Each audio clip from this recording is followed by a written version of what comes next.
Everybody know where Hayesville is? How about Caledonia? Ever heard of Grand River?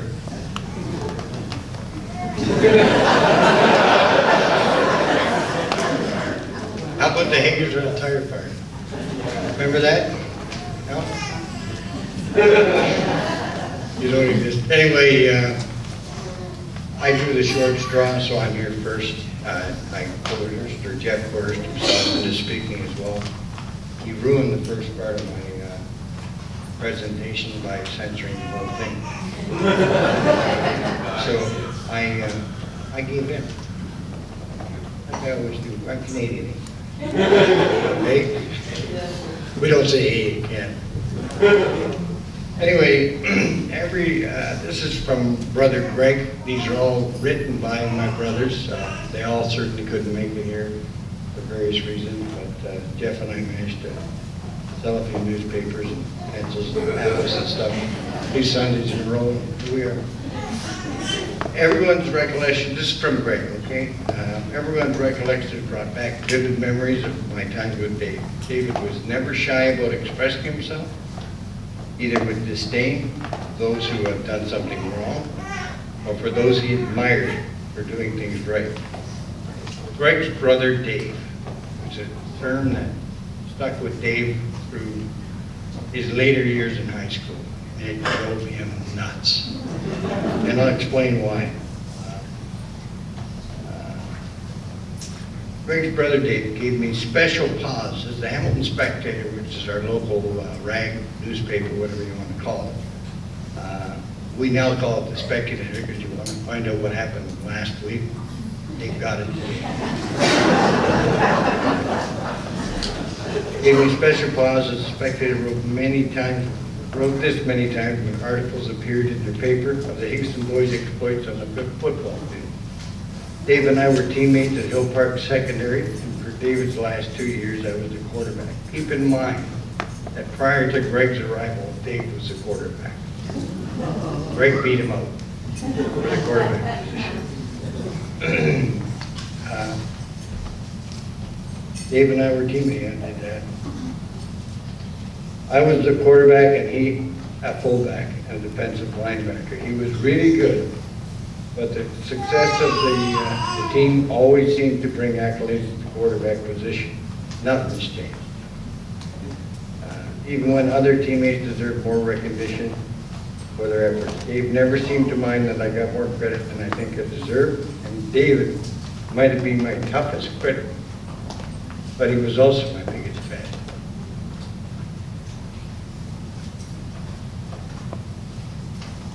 He was proud of him, little brother. I wish I had told more how much I loved him, but I hope wherever he is, he will know how much I will miss him. This is coming from Greg. It's pretty unbelievable, but Greg does have a heart. I think we found it. Then there's the lighter side. Jim, or as I like to call him, Sam. Sam sent me a quick text at precisely 2 o'clock. It is a glass and calls it Dits and Goopy, and I'll explain that to you as I go here. Rusty nails. Dave and I started getting these many years ago on the May 24th weekend. It consisted of 1 shot of scotch and half a shot of drambuie. We poured them pretty liberally, and after a couple, we were knee-wadding. So we started calling them instant goopies. Dad even took to liking them. That's about it for Jimmy. That's from Jim and Ann. Jim was down here a couple weeks ago with me, and we got to spend some time with Dave. He was still pretty loose, or pretty with him, so I'm glad we did. And Jeff's going to cover Dan's, who's the youngest brother. We have a guy named Uncle Vic in the family, and he's like a 6th brother. Yeah.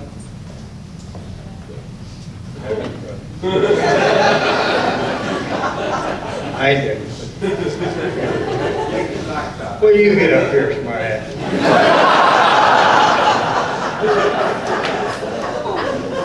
It's easier than a local truck. In grade 12, this is from my Uncle Vic, what he's written about Dave. In grade 12, Dave was in trouble in grade 12 math. So he called me at the class minute. Keep in mind, Vic was a math teacher in high school. I not a hell of a lot older than Dave. 7 years older than Dave, but sort of like Dave's big brother. And he's another big man. So he called me at the last minute. We went over about 20 questions that they might have on the exam. He couldn't believe it, but by some good fortune, all the questions on the exam were the same ones we reviewed, so he aced the exam. So cramming with the right person works sometimes. I think Vic's doing a little bit of tapping himself on the back there for Dave's success. Well, and when I got married, I'm Vic now, I chose Dave to be my best man. He was fantastic. He gave a speech at the reception. It was outstanding. Nobody would have guessed that his one stipulation when he agreed to be his uncle's best man was that I had to write the speech. Vic wrote his own speech. He did not even use cue cards. This is from Uncle Vic and Aunt Sandra, always in our thoughts. This one here's from my mom.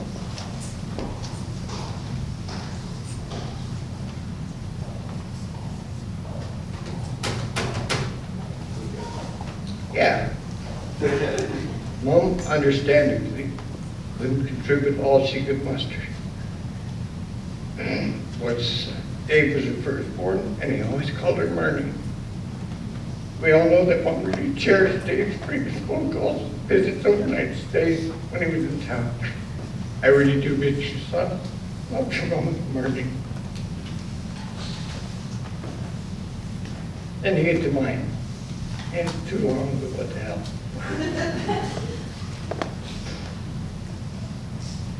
My memories are Dave's buddies, Bobby Goodall, Vic Howard, Vic Benerskis, a real giant of a man, Bobby Cross, who was a basketball player. I'll never forget the image of Bobby coming to our basement. He was all bent over. He was pretty close to 70, so 6'10". And he's no longer with us either, but neither is Vic or Bobby. Vic Benerskis, I don't know what's happened to him, but David, he was another big, big man and great guy, and he enjoyed. Then there was the Anderson boys. You ever played against them in hockey? You probably didn't leave the ice without bleeding from someone. Because if you hit one of them, the other one said ouch, and then look out, because they were both a little game that Dave and his friends used to call chicken, and Bobby Goodall won every game. I'm not sure you can understand this whole process, but you put a chair at this end of the rec room, a chair at that end of the rec room, and a set of darts. I'm not talking long darts or those foam darts, I'm talking darts. Kind of sticking things. David sit there, Bobby sit there. And the idea was, if you moved your foot, the other guy threw a dart at you, you lose. Dave would sit there, hit Bobby dead center of the foot. Now Bobby's turn. Dart's still sticking in his leg. Perfect shot. Dave moved his leg.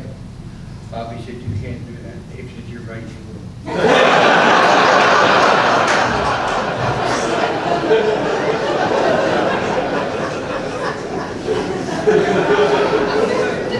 Another guy Dave really admired was his coach at the Waterloo Lutheran University in Western Ontario, I guess it's Waterloo region.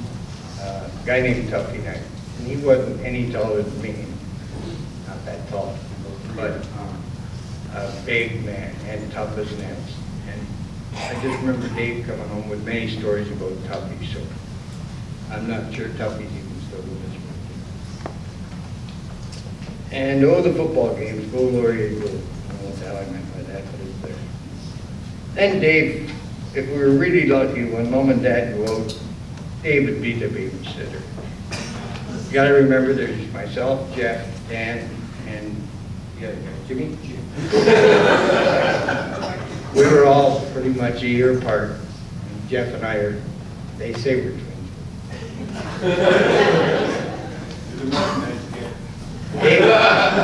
Dave's favorite game with us, and a way to keep him occupied, flip on the Hockey Night in Canada and get not terribly heavy book, but I was kind of hoping this was a church, and well, it is a church, I'm sure, but with the Bibles in the back, where I get you guys to hold books out like this for as long as you can.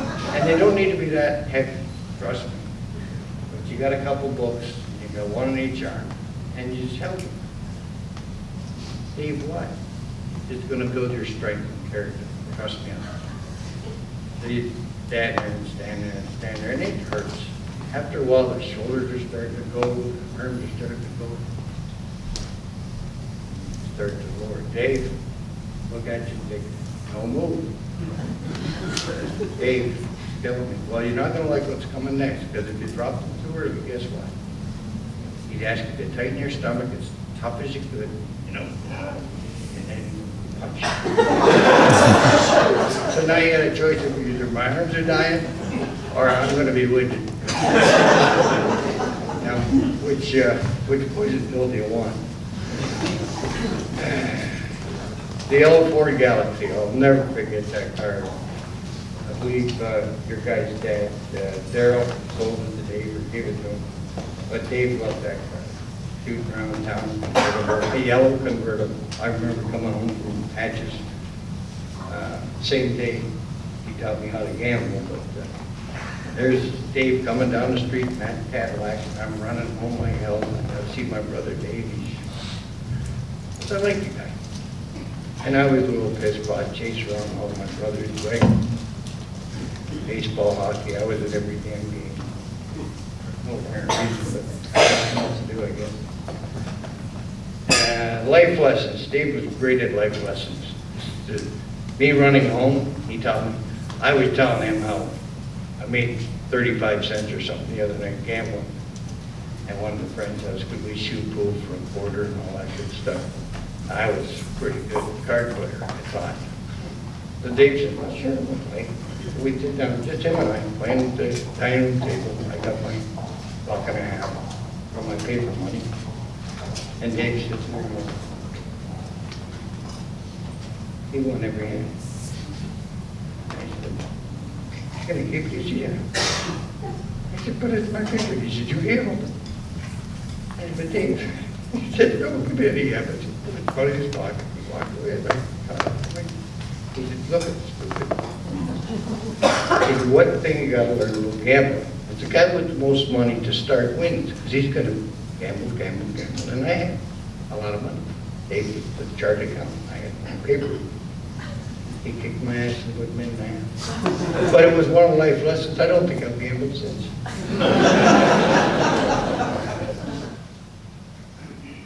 Hockey fights, his wins and losses. There's two guys that really stick out. A guy named, we used to call Terrible Terry, and he was just a physically fit human being. And at the night he was about 6 max. And wasn't a nasty guy, but if you messed with him, let it out. And Dave always said to me, Mark, whatever you do when you're out there, don't piss him off because I'll have to get in there and he's going to kill him. So I never did, but Dave was actually afraid of somebody. The first time in my life I saw fear in his eyes. And then there's this little wee guy, Howie St. Anne, and he quoted from Hamilton, Jeff and Crow. Certainly remember the family, but that whole family was nuts. Absolutely nuts. In and out of jail. And little Howie was about 160 pounds soaking wet.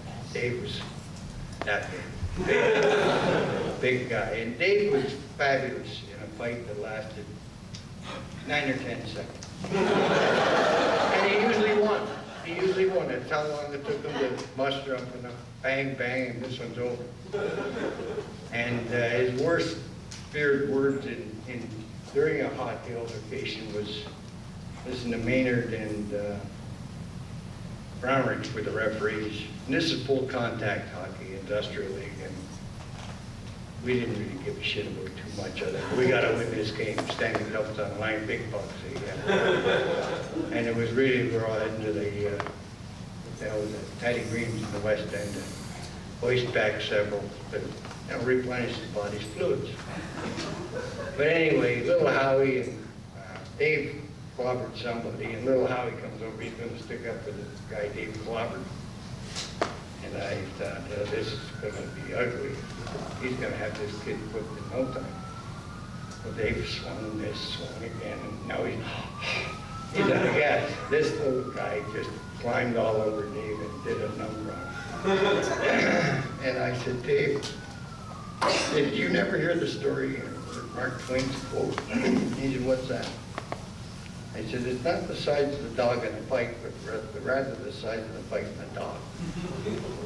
And he went, That was stolen. Mark Twain wrote it, and Don Cherry uses it to this day. But the Howie Dave fight reminds me of it every time. And Dave didn't lose a lot of fights. This one he lost handily to the Lewis guy and the Lee guy. The other story I have about the hockey was Dave's nose job. I don't know how many of you were aware or even noticed. I don't think you even knew, did you? We showed you a couple weeks ago. But Dave, as a defenseman and pretty pushing 250, 260 pounds, he had one way of playing hockey. It wasn't a lot of this stick handle stuff. He'd hold the stick out like this and just start barreling. And just skating straight ahead. Didn't look sideways, didn't look, back behind him, he just straight ahead. Because most of the guys in the league were smart enough to say, don't get in that train's way, because it's going to hurt. And Dave would have a rush or two a season, because he didn't have the lungs to carry on. But anyway, but he gets about the red line, and the guy tries to poke check him, because he's smart. He doesn't run into that train. Well, the guy's stick was right up Dave's stick, whipped Dave in the end of the nose, and his nose actually peeled right up, so there was just a little piece of skin holding his nose together. And I skate over, and there's nobody in the stand. There's Industrial League hockey Sunday night, 10 o'clock. No fans, but surprise. So I skate over. I see this great big brother of mine laying on the ice, and there's nothing but blood in his eyes and nose and everything else. I didn't even notice his nose, and I thought, he's lost his eyes. But it wasn't, it was all the blood. So we truck him off to the hospital, him in the front seat of my car with a Band-Aid on or some bloody thing. And he just not stopped. We get to the general, and they look at him, they call him a plastic surgeon, because Dave was a very vain individual in his dress and his look. I'll never forget sitting in the waiting area, and actually been in and out, and the nurse was sitting there, doctor, we call him the plastic surgeon. And Dave looks at me, and he looks at her, looks at me and looks at her. There's, I gotta ask you a question. He said, what's that? He said, you're a pretty girl. I said, not here, Dave, come on. And she goes, what do you mean? He said, well, if you look like me and wanted to look like you do today, and if something happened to you, would you let this plastic surgeon operate on you? She said, absolutely. He said, okay.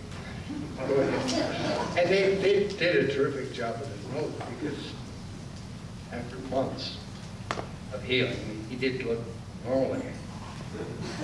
But I'm scared to living cheese out of me.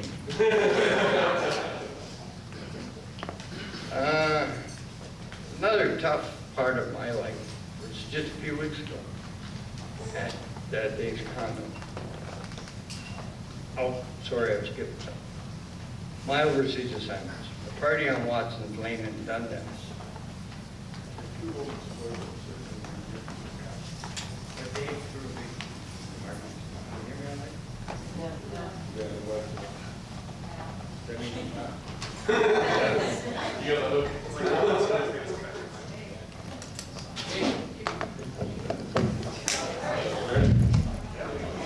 Here comes the IT department. Anyway, there we are having a few. No, this is working fine. Relax. Go sing a song. And there's this guy laying with a figure of saw, bare feet, wet grass. Ain't good. So Dave starts to run towards the guy, and I said, "Don't touch him." Yeah, it's church, I can't say it. This guy's dying. Dave, you're not going to join him. Give me a few minutes. So I followed the cord into the guy's kitchen, and there's a long extension cord with the ground plug ripped off because he had to get in that outlet, three-prong outlet. I'll just plug it in there. He was an accountant. You accountants would understand that. Rules and electricity and all that good stuff. But anyway, I unplugged it and went back, and there's Dave just diving into this guy. He's doing artificial respiration, repeat heck, on this fella. And I really grew up a lot that day. That I didn't know Dave had that in him, too. And by Jesus, when somebody's back was to the wall, he's a good guy to have in your corner. But he worked and worked until the ambulance got there. It was probably 10, 15 minutes of blowing and pushing on this guy's chest. And the ambulance guys show up and said, "Forget it." They went. He was dead. His heart blew up. He was in the circular saw. His bone gone. Almost done. That's the story about that. In my personal opinion, it wouldn't be right not to mention Zach and Nate's mom, Gail, who left us far too soon. Dave's brother-in-law, Dazzle, we call him Dazzle. Blank was your mother's name? Dazzle and Blank. But nice people, and they treated Dave absolutely like a brother. You know, please pass that on. That's how much I appreciate it.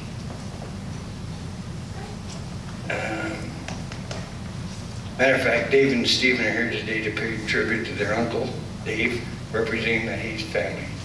For that, the Higsons sincerely. And who can forget Foster? Everybody know who Foster is, besides Adam and Nate. I think I shared the story with you guys. Foster was our term for your grandmother.